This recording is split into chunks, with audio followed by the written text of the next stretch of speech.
Bismillahirrahmanirrahim. Para muhibbin rahimakumullah. Al-hikmatu tsaniyata asyar min al-hikamil ataiyah.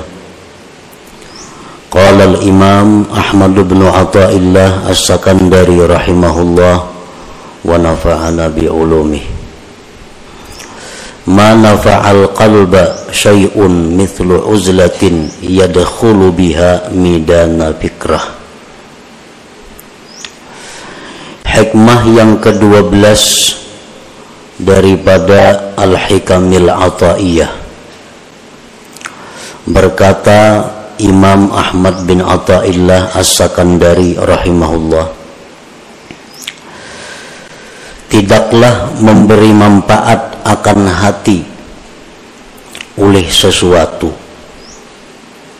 seperti uzlah yang masuk dia dengan uzlah itu akan midan lapangan pikir.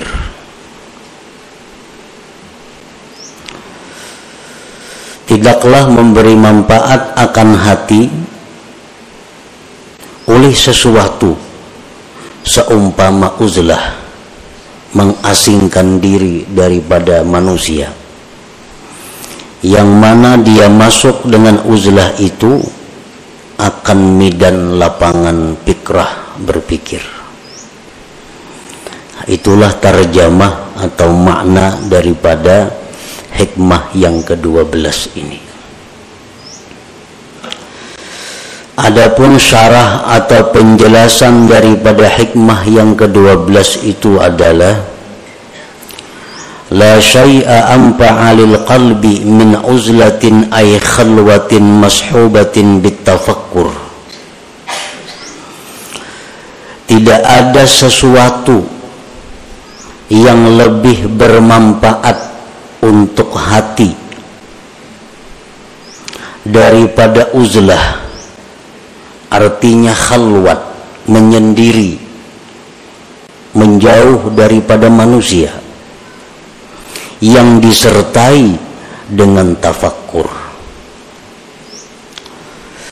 Nah, para muhibbin rahimakumullah, di dalam diri kita ini ada yang disebut dengan qalbun, hati.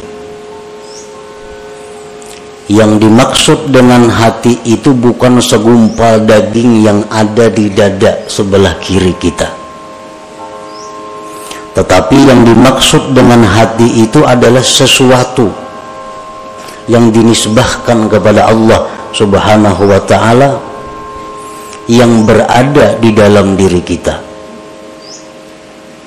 yang dengan hati itu kita bisa mengetahui mana yang baik, mana yang buruk, mana yang menuju surga, mana yang menuju neraka. Nah, hati kita itu apabila baik, maka baiklah seluruh anggota tubuh kita.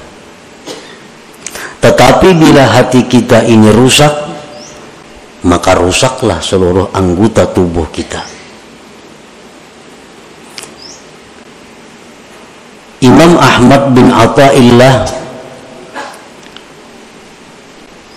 menyebutkan di dalam hikmah yang ke-12 ini adalah tentang hati yang rusak. Hati yang rusak itu adalah hati yang seringkali lupa kepada Allah. Hati yang hanya memikirkan kepentingan-kepentingan sesaat, namun melupakan akibat. Nah, ini hati yang rusak. Dan hati yang rusak inilah yang ada pada diri kebanyakan kita. Hati yang demikian yang rusak itu kalau ingin selamat maka mesti diobati, agar bisa hati kita ini selalu ingat kepada Allah, selalu ingat kepada Rasulullah Sallallahu Alaihi Wasallam, dan selalu memikirkan tentang yaumil akhirah, hari akhirat. Nah, bagaimana caranya memperbaiki hati yang rusak itu? Beliau mengatakan bahwa yang paling bermanfaat, yang paling mujarab untuk mengobati hati yang rusak itu adalah uzlah atau khalwat. Artinya menjauh daripada manusia, menyendiri, tetapi disertai dengan tafakkur. Dengan kita menyendiri dan tafakkur, maka hati yang rusak tadi diharapkan bisa baik. Nah, itu yang dimaksud di dalam hikmah yang ke-12 ini. La khaira fi uzlatin ay khalwatin la tafakkura fiha wa la nuhuba li tafakkurin la uzlata ma'aha. Tidak ada kebaikan pada uzlah khalwat yang tidak ada tafakkur padanya. Kita menyendiri, mengasingkan diri daripada manusia, tapi kada ada tafakkur. Nah, maka itu uzlah, tidak ada kebaikannya. Sedangkan tafakkur tapi tidak uzlah, tafakkur di waktu kita berada di tengah-tengah umat, tafakkur di waktu kita berada di tengah-tengah masyarakat, maka tafakkur itu tidak akan menimbulkan kemajuan. Tafakkur itu tidak akan murni, tafakkur itu tidak akan bersih, sehingga tidak sesuai saat yang diharapkan dengan tafakkur itu. Nah, oleh karena itu pengarang tadi menyebutkan bahwa uzlah yang disertai dengan tafakkur itulah yang paling bermanfaat untuk memperbaiki hati yang rusak itu. Para muhibbin rahimakumullah, qala Rasulullah sallallahu alaihi wasallam, tafakkuru sa'atin khairun min ibadati sab'ina sanah. Tafakkur sesaat, satu mat, itu di sisi Allah lebih baik nilainya, pahalanya daripada ibadah kita selama 70 tahun yang tidak ada tafakkurnya. Kita beribadah, misal ibadah apa, tapi kada ada tafakkurnya 70 tahun, maka harganya lebih mahal tafakkur sesaat di sisi Allah subhanahu wa ta'ala. Lianna bihi yasidul abdu ila ma'rifati haqaiqil asya wa ila ta'zimillah ta'ala wa ta'zimi kulli ma yurdi. Karena dengan tafakkur itu sampailah seorang hamba kepada mengenali hakikat-hakikat sesuatu. Dengan tafakkur itu seseorang bisa mengagungkan Allah. Dengan tafakkur itu dia bisa mengagungkan tiap-tiap sesuatu yang membuat ridhanya Allah. Nah, para muhibbin rahimakumullah, apa yang pertama tafakkur itu? Apa yang pertama mesti kita pikirkan? Yang pertama kita pikirkan adalah diri kita. Karena man arafa nafsah arafa rabbah. Barang siapa yang mengenali, mengetahui dirinya, maka dia akan mengenali, mengetahui Tuhannya. Nah, jadi yang pertama kita tafakkur, yang pertama kita renungkan adalah diri kita. Apa yang kita renungkan dari diri kita? Nah, yang pertama yang kita renungkan dari diri kita adalah limadza khuliqtu. Limadza khuliqtu? Untuk apa aku ini diciptakan Allah? Nah, itu yang pertama. Di waktu kita khalwat, di waktu kita sendiri, di waktu kita mengasingkan daripada manusia, kita tafakkur, kita berpikir, limadza khuliqtu, untuk apa aku ini diciptakan Allah? Dulunya kadada, sekarang ada. Untuk apa aku diadakan oleh Allah ini? Nah, itu yang perlu kita gali daripada diri kita, itu yang perlu kita mantapkan daripada diri kita. Untuk apa kita dicipta oleh Allah?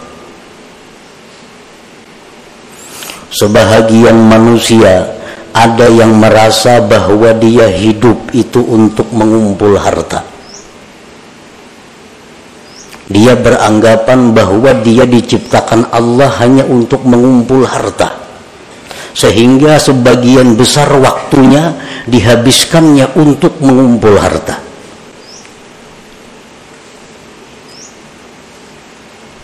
Walaupun itu dia mengakui atau dia mengingkari, tapi kenyataan fakta membuktikan bahwa sebagian besar waktu dia habiskan untuk mengumpul kekayaan.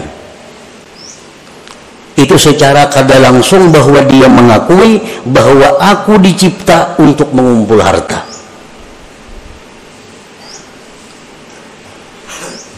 Jam 8 sampai jam 5 dihabiskan waktunya untuk berusaha mencari duit. Kena malam kauyuhan guring, bangun kena pukul 7. Nah, orang semacam ini secara hal, secara isyarat bahwa dia mengatakan aku dicipta untuk mencari duit, walaupun di mulutnya kada keluar kata-kata itu, tapi tingkah lakunya menunjukkan demikian.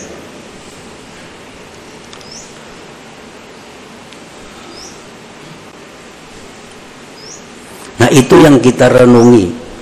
Apakah bujur seperti itu? Apakah benar kita dicipta oleh Allah untuk mencari duit? Nah, itu yang perlu tafakkur. Yang pertama kita renungi hidup kita. Kita renungi berapa umur kita habiskan. Kita mengakui bahwa kita ternyata hidup ini adalah untuk duniawi semata-mata. Akhirat ada, tapi porsinya kecil, porsinya sedikit. Nah, makanya tafakkur itu nilai pahala di sisi Allah sangat besar. Limadza khuliqtu, untuk apa dicipta? Ibrahim bin Adham, sewaktu beliau berburu, beliau adalah seorang bangsawan yang sukanya berburu. Suatu hari beliau berburu dengan perbekalan, perlengkapan yang lengkap, berangkat ke hutan. Di tengah jalan beliau ada mendengar hatibnya suara tanpa kelihatan orangnya. Suara itu, ya Ibrahim, alihadza khuliqta, apakah untuk ini engkau dicipta Allah? Apakah engkau dicipta untuk berburu? Ibrahim bin Adham tersadar bahwa ternyata selama ini hidupku kusia-siakan. Berpaling beliau kembali dan meninggalkan seluruh yang ada, lalu mengembara ke tengah hutan belantara untuk mencari hakikat, mencari kebenaran. Nah, para muhibbin rahimakumullah, kita diciptakan oleh Allah, wa ma khalaqtul jinna wal insa illa liya'budun. Tidak kujadikan jin dan manusia itu, ujar Tuhan, melainkan untuk ibadah. Nah, untuk ibadah. Jadi kalau kita bertanya kepada diri kita, untuk apa aku diciptakan Allah? Jawabnya, untuk mengabdi kepada Allah. Untuk mengabdi kepada Allah. Nah itu bisa didapat, bisa digali dengan tafakkur.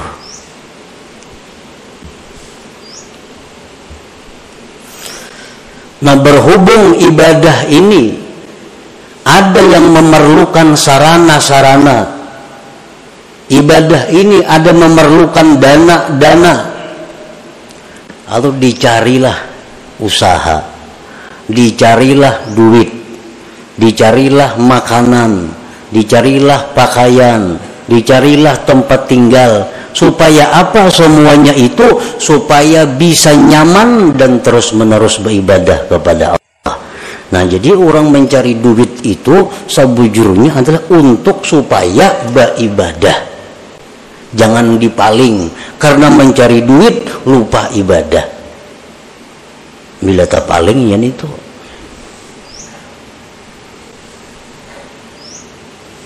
Nah jadi yang pertama tafakkur itu dulu. Kita mengenali diri kita, tugas kita apa. Ternyata tugas kita hanya satu, adalah mengabdi kepada Allah. Tidak ada yang lain. Allah kadang memberi tugas kepada kita untuk mencari duit.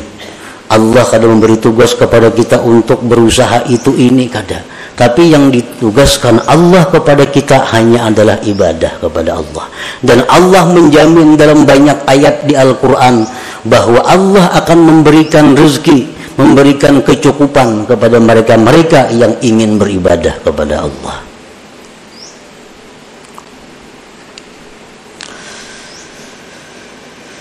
Fal uzlatu wasilatun lahu wa mu'inatun alaih. Uzlah, mengasingkan diri itu merupakan jalan bagi tafakkur dan membantu atas tafakkur. Namun kita di tengah manusia, di tengah keributan, kita akan sulit dapat tafakkur yang murni.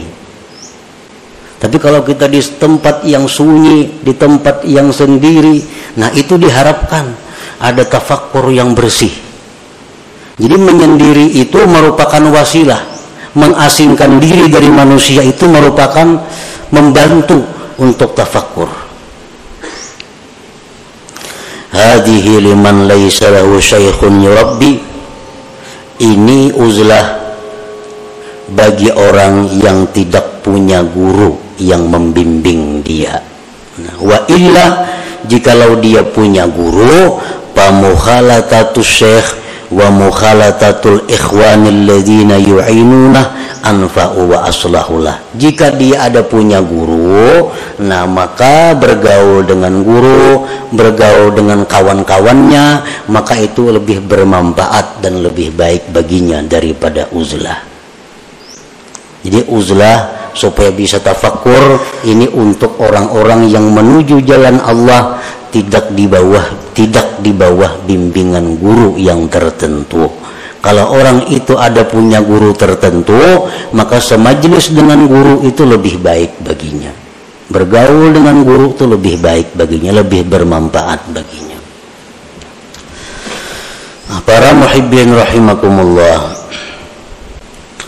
Wa'alam anna fil khalwati fawaida, ketahuilah bahwasanya pada khalwat itu banyak faidahnya. Kita mengasingkan diri, kada umpat perkumpulan-perkumpulan, kada umpat partai, kada umpat handil, kada umpat arisan, kada umpat itu banyak faidahnya. Pertama, hifzul qalbi minar riya wal mudahanah wa ghairiha minal amrad.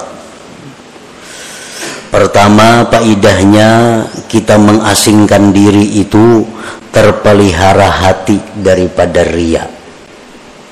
Kan riya itu minta lihat orang. Amun seorangan siapa yang melihat? Selamat hati daripada riya, daripada mudahanah dan selainnya daripada penyakit-penyakit hati, sum'ah. Nah, selamat. Yang kedua, faidahnya uzlah itu hifzul basar min afatil manzurat, terpeliharanya mata daripada bahaya-bahaya yang dipandang. li'anna an-nazara ilal asya yujibu tafriqatal qalbi, karena memandang kepada sesuatu itu menimbulkan terbelahnya hati. Kalau kita khalwat, napa nang kita lihat? Kadada. Lalu hati kita jadi terpukus karena mata kita kadang-kadang dilihatnya. Nah, makanya sembahyang disuruh mencanangi tempat sujud. Supaya apa? Supaya mata ini jangan melihat yang macam-macam. Karena bila mata melihat macam-macam, kena hati jadi macam-macam juga. Nah, dengan adanya kita khalwat, dengan adanya kita bersendiri, nah apa yang kita lihat? Nah, selamat mata. Yang ketiga, as-salamah min afatil lisan kal ghibah wan namimah wa ghairiha minal muhlikat. Selamat daripada penyakit atau bahayanya lisan seperti ghibah, nyambeti orang, namimah, anjur atar, dan selainnya daripada yang membinasakan. Kita bakhalwah, siapa dipandiri? Kada denang dipandiri. Nah, selamat dulu mulut kita daripada menyambat orang, daripada menganjur atar orang.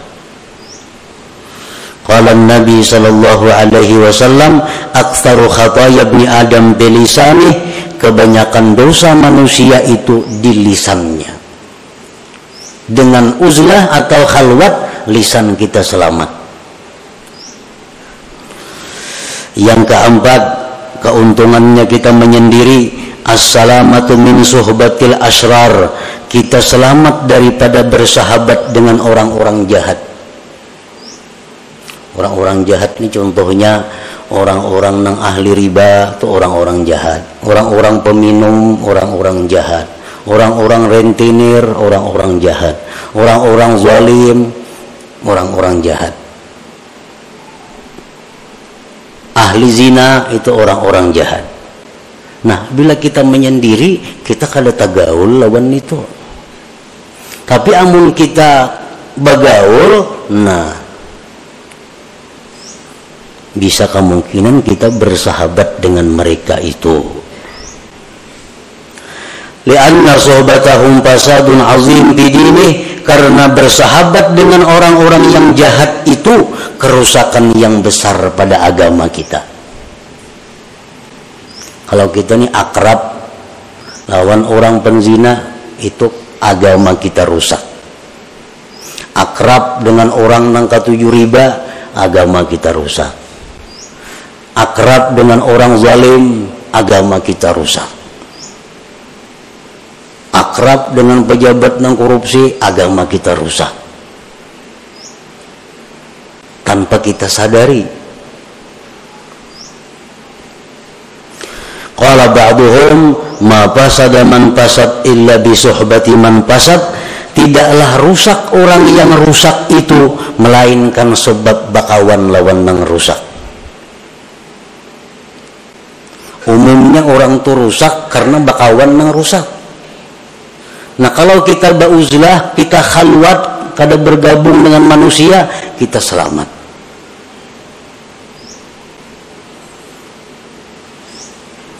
Orang-orang yang dimasukkan dalam asrar, kelompok orang-orang jahat, itu pandangan matanya itu bisa menularkan kejahatan kepada kita. Terutama kita yang kada kuat keimanannya. Orang nih, orang jahat, jangan lawan kita berjauh aja lagi. Pandangannya itu bisa mendatangkan laknat Allah kepada kita. Apalagi kekanakan halus-halus tuh. Jangan nak dijapa-japa ya orang nangka itu. Karena keringat mereka itu adalah keringat yang dilaknat oleh Allah. Jadi bahaya bersahabat akrab dengan orang-orang yang masuk dalam golongan asrar, yang sudah dianggap orang-orang jahat itu. Pandangan matanya bisa merusak agama kita, apalagi sentuhannya maginnya lagi, apalagi memakai bekas pakaiannya maginnya lagi, minjam kendaraannya bahaya lagi. Jadi semua kejahatan, maka sesuatu yang terkait dengannya adalah membahayakan agama kita. Nah sebaliknya sama dengan orang-orang saleh, orang-orang yang dicintai Allah. Pandangan mereka itu mendatangkan rahmat, keringat mereka keringat mendatangkan rahmat. Semua apa yang bekas mereka adalah rahmat. Makanya orang nang mati, jadi dalam kitab fikih, orang itu mati disunatkan membawa sesuatu bekas orang saleh. Itu kan kita fikih ada tuh, orang mati disunatkan membawa sesuatu bekas orang saleh, bekas kainnya kah, bekas apanya kah. Misal kita mati minta kupiah, yang kupiah bekas orang saleh. Nah itu memberi manfaat. Kalau orang mati aja memberi manfaat, apalagi orang hidup, bekas orang saleh. Nah demikian sebaliknya orang-orang jahat pun demikian, akan menimbulkan dampak kepada mereka-mereka yang belum kuat hatinya, belum kuat keimanannya. Nah dengan kita khalwat, kita terhindar daripada bersahabat dengan mereka itu. Yang kelima, keuntungannya khalwat adalah at-tafarrug lil ibadah wa tamakkunul mudawamah 'alaiha. Dengan adanya kita khalwat, kita bisa lapang beribadah dan kawa terus-menerus beribadah. Misalnya kita membaca zikir 5.000 sehari, kalau kita menyendiri kita kawa. Tapi kalau kita bergaul dengan masyarakat, nah sewaktu-waktu kita ada kada baca, karena ada acara ini, acara itu, acara ini. Apalagi macam-macam mengikuti ketua ini, ketua itu, ketua ini, bermacam-macam organisasi, kada baca wirid lagi. Jadwal ini ada rapat itu, jadwal ini ada acara itu. Nah kalau kita khalwat, bisa ibadah kita tuh mudawamah, bisa terus-menerus. Ibadah yang mudawamah itulah yang dicintai oleh Allah Subhanahu wa taala walaupun sedikit. Yang keenam, faidahnya kita khalwat siyanatu nafsihi wa dinihi minal khusumat. Dengan adanya kita khalwat, diri kita, agama kita terpelihara daripada pertengkaran-pertengkaran. Kadang mau tapahual, saurangan siapa dihuali, siapa nang mahuali. Nah, bahuwal itu merupakan sumber datangnya macam-macam kejahatan, seperti bermusuhan, bermarah-marahan, berdengki-dengkian. Nah, semua itu sifat yang membahayakan. Yang ketujuh, rahatul qalbi wal badan. Dengan adanya khalwat menyendiri itu, hati kita lapang, badan kita pun lapang. Yang kedelapan, husulul zuhdi wal qanaah. Orang yang khalwat ini akan diberi Tuhan zuhud dan qanaah. Kenapa kita kada kawa zuhud? Kenapa kita kada kawa qanaah, kada merasa cukup lawan nang ada? Karena kita bergaul, melihat orang makai ini hendak nukar lebih hemat mencari duit. Melihat orang ini hendak nuruti kayak itu, duitnya kada ada, berhemat kena mencari duit, berhutang masih itu kamari. Nah karena pergaulan. Dengan adanya kita khalwat atau uzlah, selamat dari itu. Yang kesembilan, wujdanu halawatit ta'ah. Nah, didapatnya manis taat. Nah ini yang penting. Kita khalwat itu, kita menyendiri itu, beribadah jadinya manis. Beribadah tuh nyaman.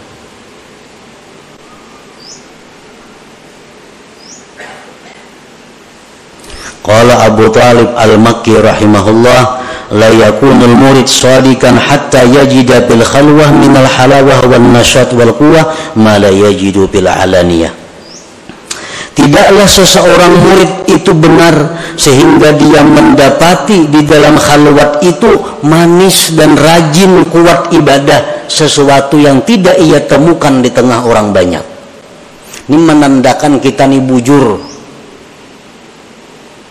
Bila beribadah itu tak kuat saurangan, tak nyaman saurangan, tak manis saurangan, pada di tengah orang banyak, itu menunjukkan kita bujur.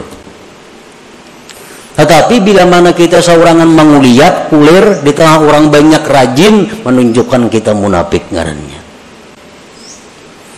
Di tengah orang banyak, perajinnya beribadah. Bila saurangan, sajus saja kalau sanggup membaca Quran. Di tengah orang banyak 2 juz sanggup. Dalam kamar saurangan kada kawa. Nah, ini menunjukkan ada sifat munafik di dalam hati.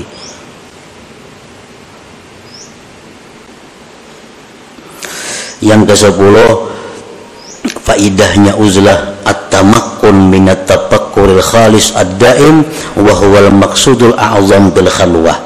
Bisa kawa tafakkur yang murni, yang terus menerus, itulah tujuan yang besar di dalam khalwat, di dalam uzlah itu. Nah, para muhibbin rahimakumullah, uzlah atau khalwat artinya menyendiri daripada orang, dan itu kada semua orang bisa melakukannya. Menyendiri. Seseorang bertanya kepada gurunya, kaifat tarik ila tahqiqil ibadah wa tahsili halawatiha. Ujar si murid ini, wahai guru, bagaimana cara supaya bisa ibadah itu mantap dan manis? Ujar gurunya menjawab, kala syekh, la tanzur ilal khalqi wa khasatan abna'ad dunya. Kalau ikam hendak mantap beribadah, hendak manis, jangan memandang kepada makhluk, terutama orang-orang yang cinta dunia. Jangan dipandang, maiti aja jangan. Jadi jangan murid, maka ada sanggup, wahai guru, guru di pasar begana, berdagang, macam-macam yang dihadapi, kayak apa? Kenapa garang, maka kada boleh memandang orang-orang yang cinta dunia itu. Ujar gurunya, fa innan nazar ilaihim zulmah. Memandang kepada orang-orang yang cinta dunia itu menimbulkan gelap di dalam hati kita. Nah, memandang aja sudah bahaya. Kada sanggup nang murid ini, hidupnya kada di kampung, hidupnya kada di hutan, hidupnya di tengah masyarakat dan berusaha. Nah, kalau ikam kada sanggup, ini barang fala tasma' kalamahum. Ayo ikam memandang mereka, tapi jangan mendengari pembicaraan mereka. Jangan dengari perkataan-perkataan ahli dunia. Kada kau melihat TV lagi tuh, berita-berita. Kenapa garang kada kau kada boleh mendengari pembicaraan ahli dunia itu? Fa inna kalamahum kaswah. Pembicaraan orang cinta dunia itu menimbulkan keras hati kita.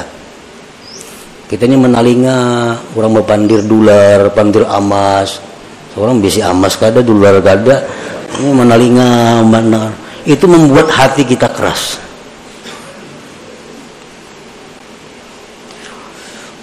Bagi si murid tadi kada kawa juga, kada mendengari guruana. Bertemuan hari-hari. Lalu ujar gurunya, amun ikam kada kawa juga, kada mendengar mereka itu, fala tu'amilhum. Jangan kerjasama dengan mereka. Jangan bekerja sama. Inya besaruan, jangan ditulaki.